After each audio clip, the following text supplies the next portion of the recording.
என்பது எத்தனை காலங்கள் எத்தனை வருடங்களாக வழங்கப்படும். வீட்டுக்கு போடு, சங்குக்கு போடு, குளத்துக்கு போடு, மண்ணாங்கட்டிக்கு போடுகிறார்கள். ஆனால் ஒவ்வொரு நாளும் இந்த மாதிரி நடக்கிற வன்கொடுமைகளை பற்றி நாங்கள் குரல் எழுப்புவதில்லை. அப்போ எத்தனை இது முழு சமுதாயத்துக்கும் போக வேண்டும். ஒவ்வொரு பெண் பிள்ளை கூடாகவும் போக வேண்டும்.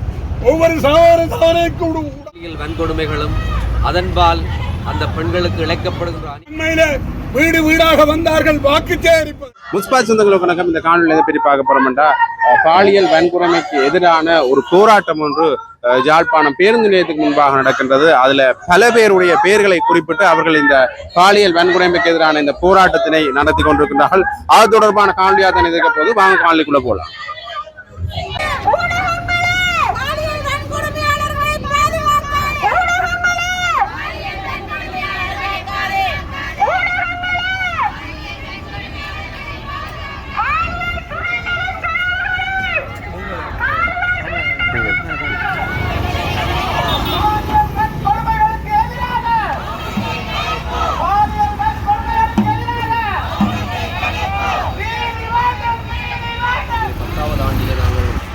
நினைவு கூறுகின்ற அதேவேளை இந்த நாட்டிலே தொடர்ந்து கொண்டிருக்கின்ற பெண்களுக்கு எதிரான பாலியல் வன்கொடுமைகளும் அதன்பால் அந்த பெண்களுக்கு இழைக்கப்படுகின்ற அநீதிகளுக்கும் தொடர்ச்சியாக நீதி கிடைக்காமல் இன்றைக்கு வெளிப்படுத்துவது அறவாசியும் வெளிப்படுத்தாமல் தங்களுக்குள்ளே வைத்துக்கொண்டு இந்த நாட்டிலே அல்லல்படுகின்ற பெண்களுக்கு அனைவருக்கும் எதிராக நாங்கள் இன்றைக்கு ஒன்று கூடி நிற்கின்றோம்.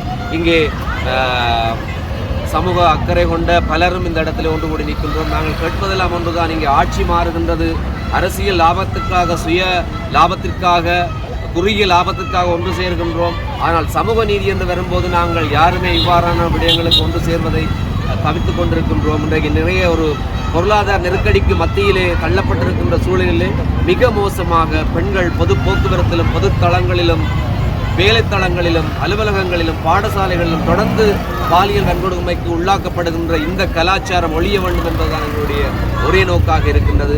இதற்காக நாங்கள் தொடர்ந்தும் போராட வேண்டியிருக்கின்றது. பாதிக்கப்பட்டவர்கள் மட்டுமல்ல, பாதிக்கப்பட்ட குடும்பங்கள் மட்டுமல்ல, அனைவரும் இந்த நாட்டில் இருக்கின்ற ஒவ்வொருவரும் பொறுப்பாக இருக்க வேண்டும். எங்களுடைய வீட்டிலிருந்து வெளியிலும் பாடசாலையிலும் பொதுத்தளங்களிலும் இனிவரும் காலங்களில் பெண்களுக்கு இந்த பாலியல் வன்கொடுமைகள் பாலியல் சுரண்டல் இடம்பெறாத ஒரு நாடாக கட்டியெழுப்பதற்காக நாங்கள் எல்லோரும் உறுதியோடு தொடர்ந்து போராடுவோம். வணக்கம். இன்றைக்கு நாங்கள் பாலியல் வன்முறைக்கு எதிரான இந்த போராட்டத்தில் வல்லமை அமைப்புடன் இணைந்திருக்கின்றோம். கடந்த கிழமை கொழும்பில் மாணவியினுடைய பாலியல் வன்கொடுமையிலான அந்த மாணவி தற்கொலை செய்திருந்தார். அதை நாங்கள் ஒரு சம்பவமாகத்தான் பார்க்கிறோம். ஆனால் ஒவ்வொரு நாளும் இந்த மாதிரி நடக்கிற வன்கொடுமைகளை பற்றி நாங்கள் குரல் எழுப்புவதில்லை. அப்போ எத்தனை பேர் இந்த மாதிரி திரும்ப திரும்ப தற்கொலை செய்த பிறகுதான் நாங்கள் உணர்ச்சி வசப்படுவோமா? இது சம்பந்தமாக மக்களுடைய விழிப்புணர்வு கட்டாயமாக தேவை. இதை ஒரு சாதாரண விடமாக எடுக்காமல் எங்களோட வீட்டிலையும் எங்களோட பிள்ளைகள் இருக்கிறார்கள், எங்களுடைய பெண்கள் இருக்கிறார்கள். அவர்கள் அனைவரையும் பாதுகாக்க வேண்டியதும் சமமாக மதிக்க வேண்டியதும் எங்களுடைய கடமை. நன்றி. சகோதர சகோதரிகளே, அன்புக்குரிய மக்களே, இன்றைய நாள் அதிலும் விசேஷமாக தமிழ் மக்கள் மத்தியில் வடபுலத்திலே மிக முக்கியமான ஒரு துக்க நாளாக நாங்கள் கருதுகிறோம். ஏனென்றால் இந்த நாளிலே தான் வித்யா என்ற மாணவி 10 ஆண்டுகளுக்கு முன்பு பாலியல் கொடூரங்களால் பாலியல் வன்முறைக்கு உள்ளாக்கப்பட்டு கொல்லப்பட்ட அந்த ஒரு கரிநாள், ஒரு துக்க நாள் என்று நாங்கள் கருதுகிறோம். இதே அந்த நாளிலே அன்றுடன் இந்த மாணவிகளுக்கோ இளம் பெண்களுக்கோ எதிரான பாலியல் வன்முறை முடிந்துவிட்டது என்று பல பேர் கூறிக்கொண்டார்கள்.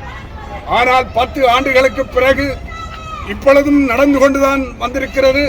அதனுடைய உச்சமாகத்தான் கொழும்பிலே அம்சிகா என்ற ஒரு மாணவி பாலியல் வன்கொடுமைக்கு உள்ளாக்கப்பட்டு அதிலிருந்து மீளுவதற்கு முயற்சி செய்திருந்த காலத்தில் 2வது தடவையாக அந்த மாணவி மோசமான சித்திரவதைகளுக்கு உட்பட்டதன் காரணமாக மேல் மாடியிலே இருந்து விழுந்து தற்கொலை பண்ணியிருக்கின்றார். இந்த தற்கொலை இந்த நாட்டிலே இருக்கக்கூடிய இந்த நாட்டு சனத்தொகையிலே 52 வீதமானவர்கள் பெண்கள். 52 வீதமான பெண்களிலே இளம் பெண்கள் மாணவிகள் எத்தனை வீதம் என்று நாங்கள் பார்க்க வேண்டும்.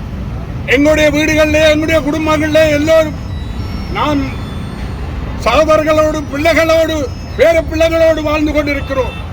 இன்னைக்கு ஒவ்வொருவரும் தனியார் கல்வி நிறுவனத்துக்கோ அல்லது தனியாருடைய வீடுகளுக்கோ பாடசாலைக்கோ தன்னுடைய பெண் பிள்ளைகளை அனுப்புகின்ற பொழுது மிகவும் பயத்துடனும் அந்தரத்துடனும் தன்னுடைய பிள்ளை ஒழுங்காக திரும்பி வருவா என்ற கேள்வியோடு தான் ஒவ்வொரு குடும்பமும் இன்றைக்கு இருக்க வேண்டிய அவல நிலை இருக்கின்றது.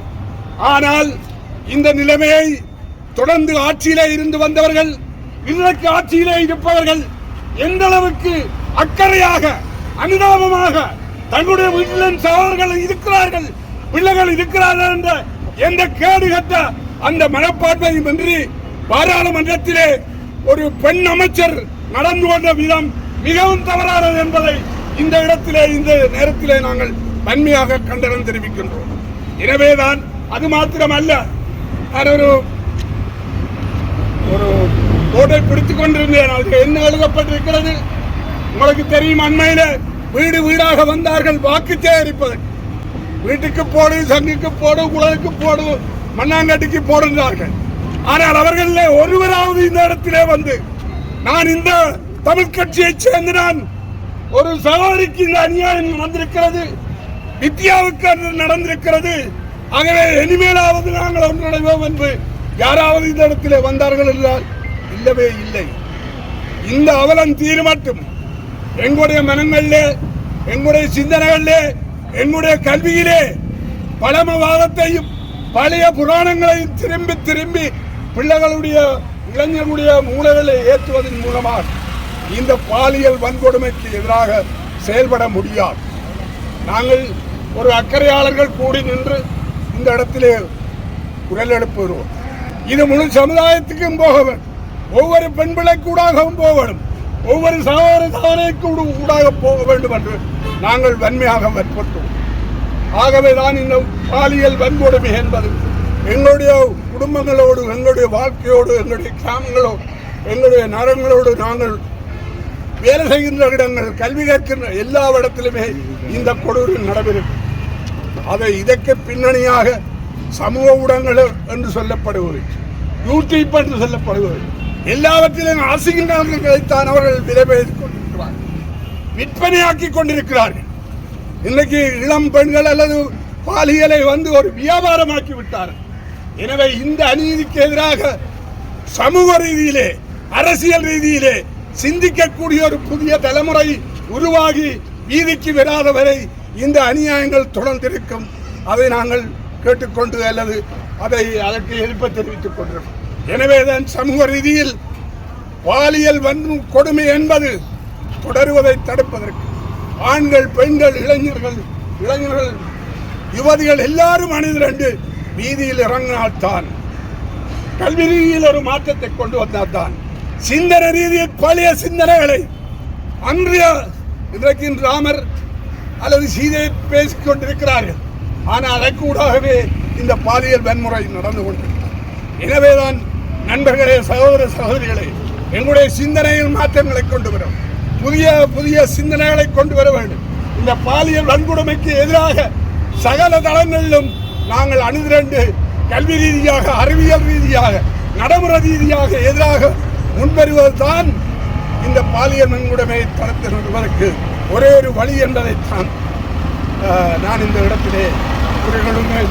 இந்த இடத்திலே வல்லமை அமைப்பு இப்படி ஒரு ஏற்பாட்டை செய்வதற்காக நன்றி கூறுகிறேன். நன்றி, வணக்கம். நான் கௌசலா சுகா, முன்னை நாள் நல்லூர் பிரதேச சபையினுடைய உறுப்பினர், சமூக செயற்பாட்டாளர். ஆகவே நாங்கள் இன்று கூடியிருக்கின்ற இந்த வேளை ஒரு பாலியல் வன்கொடுமையில் ஒரு 10வது ஆண்டு. இந்த 10வது ஆண்டிலே நாங்கள் நின்று கொண்டிருக்கின்ற அதே வேளை எங்கோ ஒரு இடத்தில் ஒரு பெண் ஒரு பாலியல் துஷ்பிரயோகத்துக்கு ஆளாகி கொண்டிருப்பார்.